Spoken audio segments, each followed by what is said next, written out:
उस विवाद में गए हैं। हमने अपनी ऊर्जा उस विवाद में खोई है जिसके जनक थे अडवाणी जी, मंदिर मस्जिद विवाद। बहरहाल अब तो मुझे लगता है कि क्या ही कहें, एक पैराडाइम शिफ्ट हुआ। फिर डॉक्टर राम मनोहर लोहिया, उनसे बड़ा समाज में संदेश देने वाला तो हुआ नहीं समतामूलक समाज के लिए। उन पर क्यों नहीं नजर जा रही प्रधानमंत्री जी की, बस यही कहना। 40 साल का जिक्र बयान ये भी दिए जा रहे हैं कि सरकार नफरत के आधार पर काम कर रही है एक तरीके से। देखिए, सरकार है, उनकी अपनी प्राथमिकता है। मैंने सिर्फ ये कहा कि जब संदर्भ बनाए ना तो संदर्भ समेकित हो, समावेशी हो। 40 बरस हम लोगों की तो पूरी की पूरी स्टूडेंट लाइफ इस विवाद में इस देश की ऊर्जा को खत्म होते देखती बीती है। We are demanding for Ram Manohar Lohia. Of course yes, क्योंकि देखिए लोहिया जी को उत्तर दक्षिण पूरब पश्चिम समतामूलक समाज के लिए जो लोग भी सोचते हैं उनके दर्शन में रहता है लोहिया जी को भारत रत्न तो वही है ना। कांग्रेस के सहयोगी साथी आप भी हैं, टीएमसी भी है, लेकिन सुर और ताल अलग अलग क्यों है? जब ममता बनर्जी कहती है कि कांग्रेस पार्टी लोकसभा चुनाव में 40 सीट भी जीत ले, ये भी मुश्किल लग रहा है। मैं देखिए उनकी टिप्पणियों पर टिप्पणी नहीं करना चाहता, लेकिन मेरा आग्रह अभी भी होगा अपने दल की ओर से, जो लालू जी तेजस्वी जी की इच्छा थी पटना की बैठक से लेकर अब तक, कि छोटे छोटे ये जो मतभेद है, अंतर्विरोध है, इनको किनारे किया जाए। उसी में भला है इंडिया गठबंधन का भी, देश का भी। पिछड़ों की राजनीति के लिए जाने जाती है आपकी पार्टी, लेकिन आजकल खुद कांग्रेस और मोर्चा राहुल गांधी ने संभाला हुआ है। सरकार पर आरोप है कि ओबीसी के साथ न्याय नहीं हो रहा है, ओबीसी वर्ग को हाशिए पे रख दिया गया है। क्या पॉलिटिकली इस स्टैंड से कांग्रेस को फायदा होता हुआ? देखिए, मैं अक्सर जब ये बात होती है ना, जब आप सबॉल्टन समूह के सरोकारों की चिंता करते तो लोग इसको राजनीति से जोड़ देते हैं। चलिए हम मान लीजिए चुनाव हार गए थे 19 का, तो क्या इन विषयों से किनारा कर लिया? 14 का चुनाव हार गए थे, क्या विषयों से किनारा कर लिया? ये लोकनीति का अभिन्न हिस्सा होना चाहिए, क्योंकि कोई भी प्रगति का दस्तावेज, विकास का दस्तावेज मीनिंगलेस है अगर उसमें बड़े समूहों, दलित, पिछड़े, अकलियत के लोगों का चेहरा शामिल न हो। जब लोकसभा चुनाव के इस बीच ममता बनर्जी के बयान पे उद्धव ठाकरे के पार्टी के नेता संजय राउत ने कहा है कि कांग्रेस कम से कम 150 सीटें जीतेगी लोकसभा चुनाव में। देखिए, मेरा सिर्फ इतना कहना है कि ये सारी चीजें दरकिनार, अभी हम लोगों को सबसे पहले एक प्रगतिशील कार्यक्रम लेके, क्योंकि देखिए लोग उब रहे हैं। फर्ज कीजिए जो मंदिर में जा रहा है, क्या उस युवा को नौकरी नहीं चाहिए? उसको एक हाथ में अगर प्रसाद चाहिए तो दूसरे हाथ में नियुक्ति पत्र चाहिए। इन विषयों को लेकर के, क्योंकि देश परेशान है। कब तक मंदिर की घंटी, मस्जिद के अजान में उलझा के रखोगे लोगों को? ताखाना वजूखाना चेक करते रहेंगे? देश को दैनंदिन की जो जरूरियात है उस पर आना होगा। ठीक है, आप थे नहीं और जिस नियुक्त कर रहे हैं वो बांटने वाले नेता आप सरकार से बिहार में बाहर है। इस बीच जो एक सवाल आया, डीके सुरेश कांग्रेस के नेता हैं, बजट पेश होने के बाद इन्होंने एक सेपरेट इंडिया की मांग की साउथ को लेकर। इस पर अनुराग ठाकुर ने कहा कि नफरत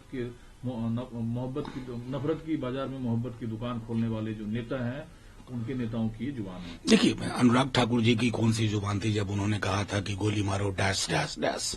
मैं याद नहीं कराना चाहता। नफरत के कारोबारी मोहब्बत की बात करें तो अच्छा भी नहीं लगता। बहरहाल डीके सुरेश के बयान के साथ कोई नहीं खड़ा। एक व्यक्ति बताइए, ये देश है भाई, कश्मीर से कन्याकुमारी, लेकिन इसकी अखंडता और एकता के लिए एक आवश्यक है ये बात कि एक संतुलन बना रहे। वो संतुलन जब टूटता है ना, मणिपुर को लेकर के, क्या मणिपुर के लोग सोच रहे होंगे? अनुराग ठाकुर जी के तो मुंह से एक शब्द नहीं सुना, उनको छोड़िए प्रधानमंत्री जी के मुंह से नहीं सुना।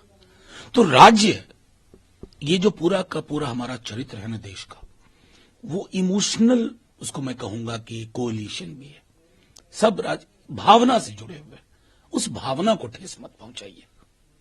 जनता दलों को मिलते नहीं देख पाती है। बिहार में जो नई सरकार बनी है उसमें मांझी जी 2 मंत्री पद की मांग की है। अब मांझी जी कुछ भी मांग सकते हैं, बहुत क्रूशियल फैक्टर है इस राजनीति के इस दौर में, और उस क्रूशियल फैक्टर को असमुचित सम्मान तो मिलना चाहिए, क्योंकि मुझे स्मरण है तब हम साथ में ही थे, लेकिन माननीय मुख्यमंत्री जी ने जब सदन में जिस प्रकार की भाषा का इस्तेमाल किया था मांझी जी के लिए, साथ में होने के बावजूद हमें सहज नहीं लगा था।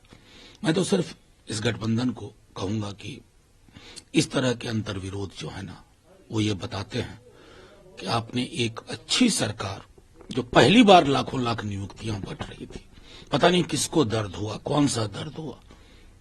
आज भी आप बिहार जाइए, पूछिए नौकरी मतलब, बच्चा बच्चा बोलेगा तेजस्वी। पूछिए मुख्यमंत्री मतलब, क्या बोलेगा मैं नहीं कहूंगा। झारखंड की सरकार में आपकी पार्टी भी शामिल है। डॉट पॉलिटिक्स देखने को बार बार देश में मिल रहा है। विधायकों को फिर हैदराबाद भेजा जा रहा है। हालांकि पीसीसी जो कांग्रेस हैं, उन्होंने कहा कि जब चौकीदार ही चोर है तो एहतियात बरतना पड़ता है, निशाना सीधे बीजेपी पर। नहीं, देखिए बीजेपी में क्या है, ये जो दो लोग बीजेपी चला रहे अपने रिसोर्ट पॉलिटिक्स का, ये कब शुरू हुआ? जब पोचिंग को लेजिटिमाइज किया गया। एक विधायक जिता के आप सरकार बना लेते हो। चुनाव जीतने के बाद सरकार बनाने की कला हमने देखी थी, ये एक्सेप्टेड है। चुनाव हारने के बाद भी सरकार बनाने का करिश्मा तो कर दिखाया है मोदी जी, अमित शाह जी ने। तो क्या करे इंसान? पोच के लिए तैयार रहे या कुछ अपने को संरक्षित करने की कोशिश करे? इस बीच आपने कहा कि 40 साल मुल्क का बर्बाद हुआ है मंदिर मस्जिद। आज ही के दौर में ज्ञानवापी मस्जिद को लेकर कोर्ट का फैसला आता है। जो गर्भगृह है उसमें हिंदू पक्षकारों को पूजा की इजाजत दी गई है, जिस पर ऐतराज जताया जा रहा है मुस्लिम पक्ष। मैं माननीय कोर्ट से सिर्फ एक बात कहूंगा, संसद ने एक कानून पारित किया था, प्लेसेस ऑफ वर्शिप एक्ट। उस कानून पे नजर भी है न्यायपालिका की या नहीं, इसी सवाल में मेरी टिप्पणी है। और मैं फिर से कहता हूं, वजू खाने तहखाने की खोज में, ढूंढने में, सूंघने में हमने इस देश के युवाओं का भविष्य गर्त में डाल दिया। उस विवाद में गए हैं, हमने अपनी ऊर्जा उस विवाद में खोई है जिसके जनक थे अडवाणी जी, मंदिर मस्जिद विवाद। बहरहाल अब तो मुझे लगता है कि क्या ही कहें, एक पैराडाइम शिफ्ट हुआ। फिर डॉक्टर राम मनोहर लोहिया, उनसे बड़ा समाज में संदेश देने वाला तो हुआ नहीं समतामूलक समाज के लिए। उन पर क्यों नहीं नजर जा रही प्रधानमंत्री जी की? बस यही कहना। 40 साल का जिक्र बयान ये भी दिए जा रहे हैं कि सरकार नफरत के आधार पर काम कर रही है एक तरीके से। देखिए सरकार है, उनकी अपनी प्राथमिकता है। मैंने सिर्फ ये कहा कि जब संदर्भ बनाए ना, तो संदर्भ समेकित हो, समावेशी हो।